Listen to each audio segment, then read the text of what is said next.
Durante la Edad del Bronce, la metalurgia alimentó a industrias especializadas y encendió la demanda para nuevas innovaciones. Herramientas para la agricultura y la caza, objetos para rituales religiosos y entierros de la élite, armas de guerra. Las armas aparecen en el registro arqueológico y proliferan todas a la vez. Ellos aprendieron la técnica para hacer armas y todos querían conocerla. La competencia y la conquista condujeron a una nueva era de guerra organizada, con ejércitos profesionales que buscaban expandir imperios, defender territorios y derrotar a sus enemigos. Edad del Bronce. Conquista y colapso.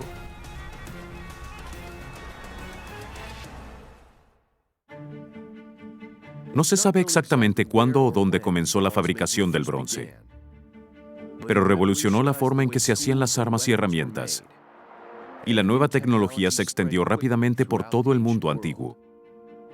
El bronce es tan importante porque es un material muy versátil.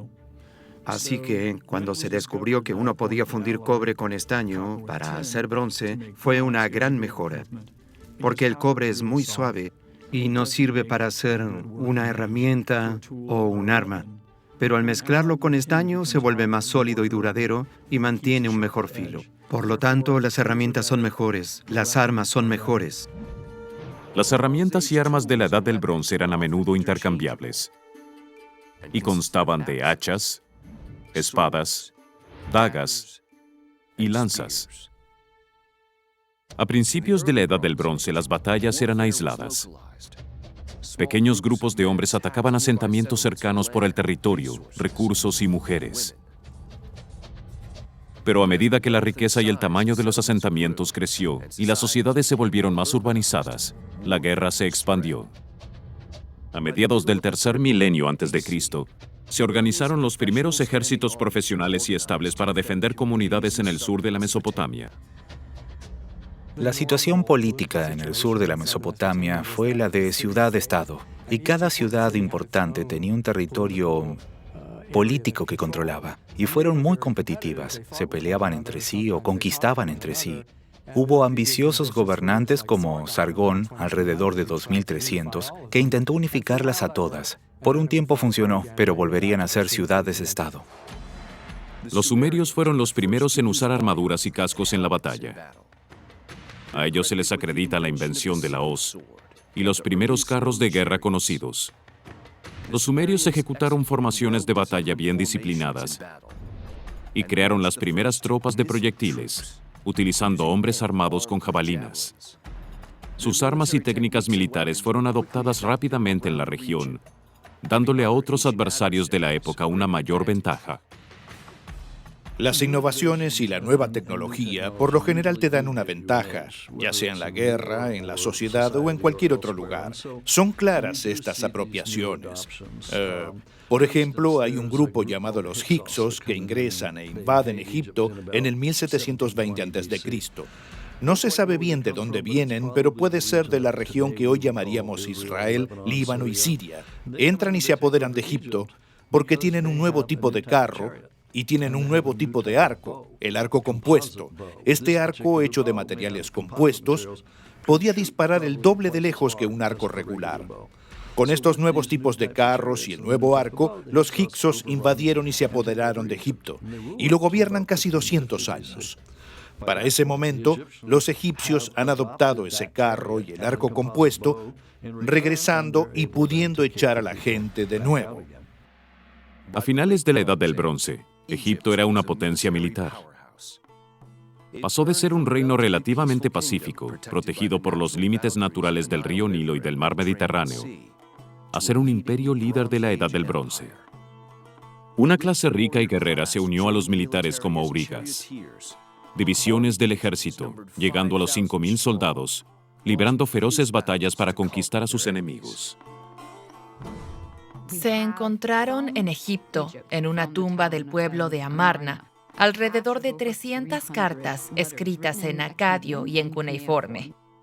Estas cartas detallan las relaciones entre no solo el faraón en Egipto, sino de los gobernantes de los pequeños reinos y de grandes potencias como Babilonia y la Mesopotamia asiria.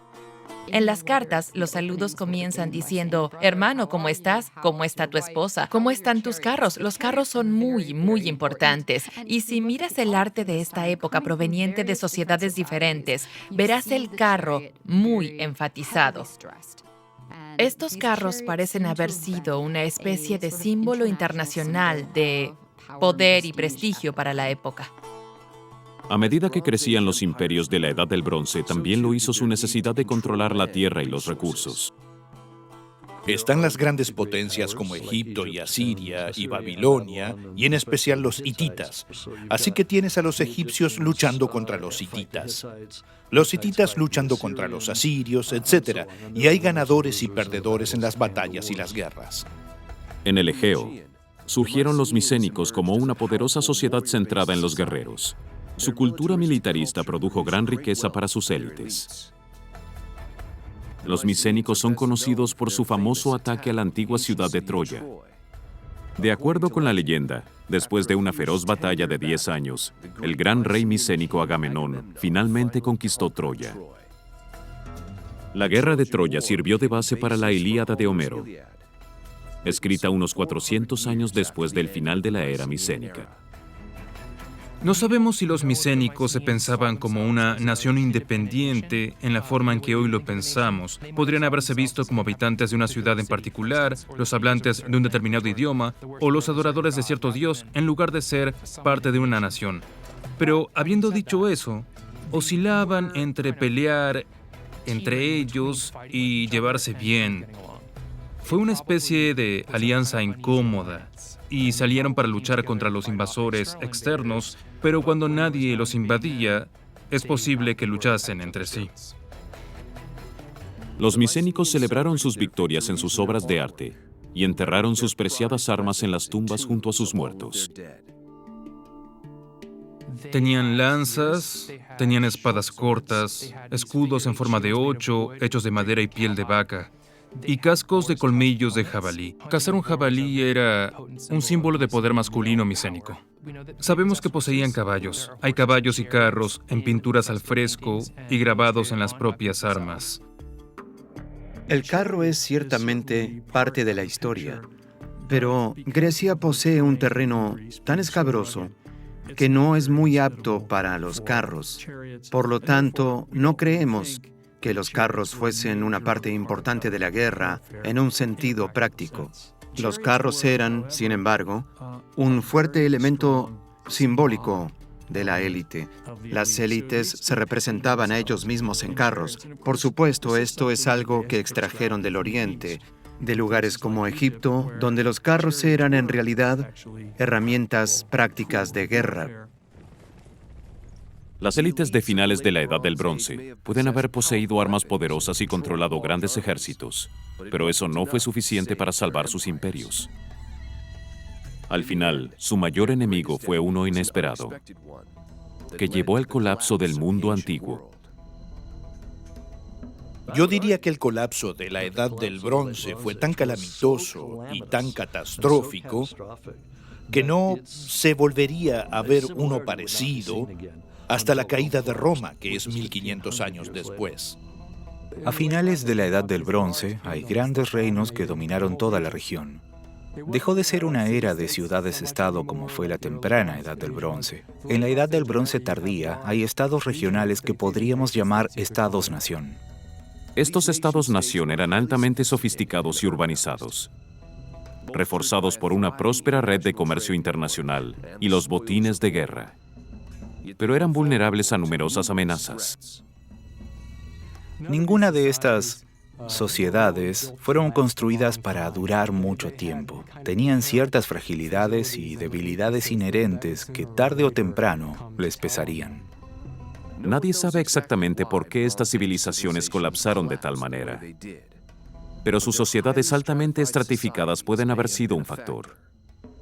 Una teoría apunta a una creciente desigualdad entre las élites gobernantes y sus gobernados. Excesivos impuestos, pobreza y opresión provocaron un disenso interno. La gente empezó a huir de sus reinos, buscando refugio en otras tierras y provocando inquietud en toda la región.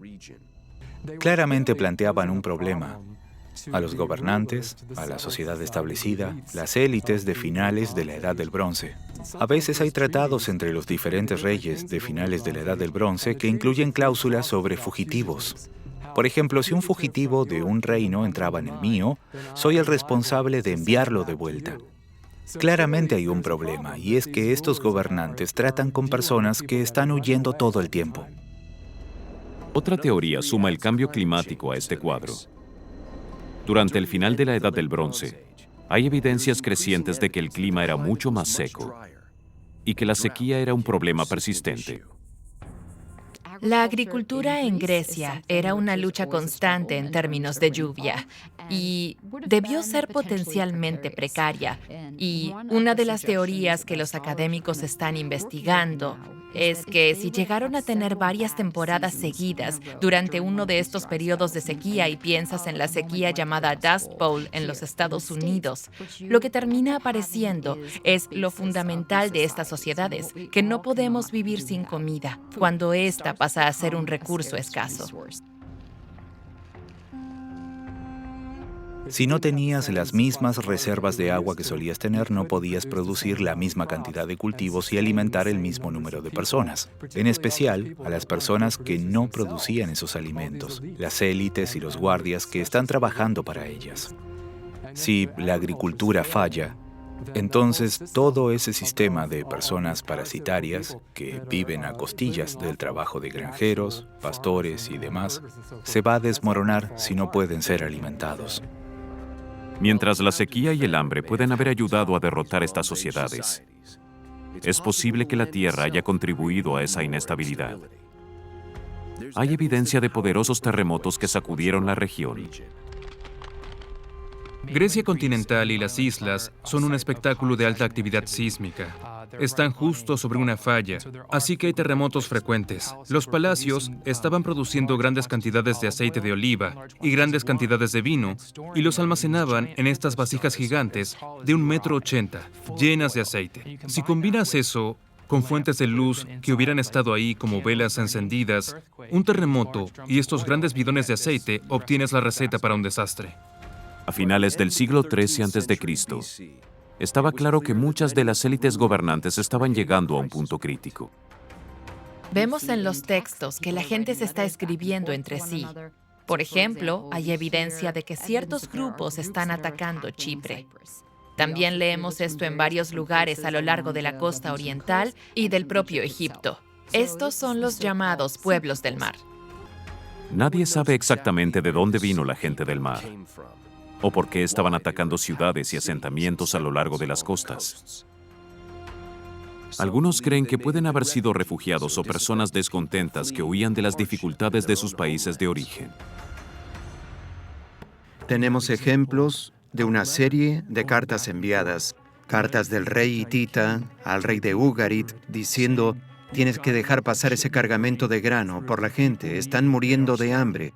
Una carta del rey de Ugarit al rey de Alasía: no puedo ayudarte, todas mis tropas están en el reino hitita y estoy siendo atacado, me han dejado aquí vulnerable. Es muy claro que hubo problemas. Había gente rondando, tal vez, los pueblos del mar, personas sin rumbo rondando y atacando las zonas costeras. Poco se sabe sobre los misteriosos pueblos del mar, un nombre dado a grupos de invasores que asaltaron ciudades y pueblos costeros por todo el Mediterráneo durante casi 100 años. Se los menciona en textos egipcios antiguos, atacando en 2 oleadas distintas separadas por 30 años. Ellos dicen que esta gente viene del norte, que vienen de ultramar. De hecho, nos dan los nombres de los grupos. Hablan de los Shardana y los Shekelesh y los Weshesh. Nombres maravillosos. Los Denyen y los Peleset. ¿Quiénes son estas personas? Shardana suena mucho a Cerdeña, ¿no? pero no sabemos con seguridad si lo es. Lo mismo con los Shekelesh, suena mucho a Sicilia, y se ha sugerido que allí es de donde vienen. De los únicos que creemos estar seguros es de los Peleset. Deben ser los filisteos, y estos aparecen en la Biblia como oriundos de Creta. Eso tendría sentido, pero lo repito, no sabemos mucho sobre ellos. Invasiones externas, disturbios internos, cambio climático y desastres naturales. Los académicos creen que fue una tormenta perfecta de sucesos que cayeron sobre el mundo antiguo al final de la Edad del Bronce. Geográficamente, el colapso va desde Italia en el oeste hasta Irak y Afganistán en el este, y va de Turquía en el norte a Egipto en el sur. Todo se va derrumbando del oeste al este del Mediterráneo. Sería Italia, Grecia y Medio Oriente si lo viéramos hoy. Todos cayeron estrepitosamente. En menos de 200 años, muchas de las grandes civilizaciones de la Edad del Bronce estaban en ruinas. Sus economías centrales colapsaron, las élites murieron, el arte de escribir se perdió y la gran arquitectura desapareció. Y con todo eso, llegó el final de la vibrante red de comercio internacional que había sostenido toda la región. Piensen en la dependencia de América sobre el petróleo de Oriente Medio. El equivalente en esa época sería la dependencia del estaño. El estaño solo viene de Afganistán. Si cortas las rutas de este suministro, todos estarán en grandes problemas. Y pienso que eso es probablemente lo que pasó a finales de la Edad del Bronce. Si estas rutas comerciales estaban cortadas, no hay estaño y por lo tanto tampoco bronce, lo que significa que o bien colapsas o te adaptas. Algunos se adaptaron y otros no. Durante los próximos 300 años, la región se hundió en lo que se conoció como la Primera Edad Oscura, donde culturas fragmentadas y aisladas vivieron de forma más sencilla y libre, sin las estructuras de una sociedad compleja, organizada e interconectada. Durante décadas hemos tratado el periodo después del colapso como la Edad Oscura. Esto sugiere principalmente que nosotros, arqueológicamente, tenemos un momento de oscuridad porque algunos de los medios que tenemos para conocer estas sociedades desaparecen, como por ejemplo el texto. Eso no significa que la vida se detuvo. Lo que perdemos es una especie de esplendor que los arqueólogos y todos amamos. Me refiero a palacios con murales cubriendo sus paredes, importación de oro y marfil, las industrias que podrían haber estado conectadas a los palacios y a esta competencia por el estatus social vinculado a la vida palaciega. Y eso es lo que parece disminuir, pero eso no significa que la cultura y la sociedad de alguna manera simplemente hayan desaparecido. He sostenido que en realidad el colapso final de la Edad del Bronce, si bien fue horrible para ellos, no fue el fin del mundo para nosotros, porque a partir de eso nacieron los comienzos de la civilización occidental. El ascenso y caída de imperios y edades es una historia antigua pero familiar y una advertencia para nuestra propia época. ¿Podemos aprender de los fracasos de la Edad del Bronce? Podríamos, si los poderes prestan atención a los arqueólogos y los historiadores de la Edad del Bronce. A quienes estudiamos esas sociedades, nos gusta pensar que estamos aprendiendo algo de lo que podemos beneficiarnos. Mientras miramos la vida en la Edad del Bronce, a medida que se volvía cada vez más compleja, el tipo de innovaciones tecnológicas trajo consigo problemas. A medida que desarrollaron la capacidad de crear metal o mejores utensilios y herramientas, también las implementaron en herramientas de destrucción. A medida que nos volvemos más complejos y a medida que desarrollamos tecnologías, podemos ver que cada tecnología que tiene un buen propósito también tiene una especie de mal uso. Y esto es algo que ya comenzaron a aprender en la Edad del Bronce. Y, por supuesto, lo sabemos muy bien hoy.